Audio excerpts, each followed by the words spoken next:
I wrote a short story, and there's probably about 40 town names I dropped in this one. Okay, the name of the story? The Ontario Hookup. By Jim Kelly. Well, I was outside of the pub last night having a Dartmouth when, didn't actually have a Wingham man with me, but I was still looking to get Lucknow. When all of a sudden this Broadhagen came up to me and asked if she could Peterborough my lighter.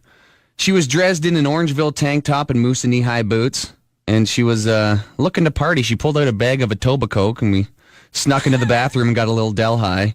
I gotta be honest, looking at her, there was a whole listable of things wrong with her, but mark 'em my words, I was desperate and aching for some Flesherton.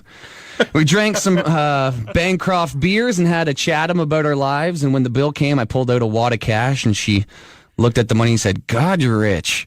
I said, "Yeah, I make money hand over fist." I'd have to be a blind river not to pick up the vibes she was putting out. She was pretty much throwing her Beaverton at me. We left the bar and hopped in a Kappa's casing. I popped a Minto in my mouth, and next thing you know, we're back at her place making out in the kitchener. Turns out she was a little King Carden, too. She excused herself to the Bathurst and came out Delaware in nothing but her birthday Sault Ste. Marie.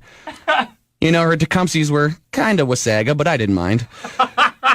We headed into the bedroom, and I started using my Palmerston, then my Fingal. I was really working that Clinton. You wouldn't believe the Owen sound she was making. Well, then, the next thing you know, I hear a knock at the door, Chester, and she freezes. "Thomas," she says. I pointed to myself and said, "This ain't Thomas." She said, "No, Thomas is my ex-husband." Well, God, things were looking pretty Grimsby, so at that point, I realized it was time to exit her. So I gathered my Mount Bridges and made a dashwood out the window.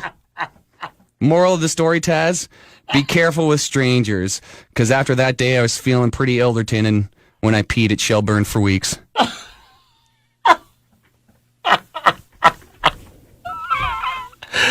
I gotta hear that again, man. That was so good.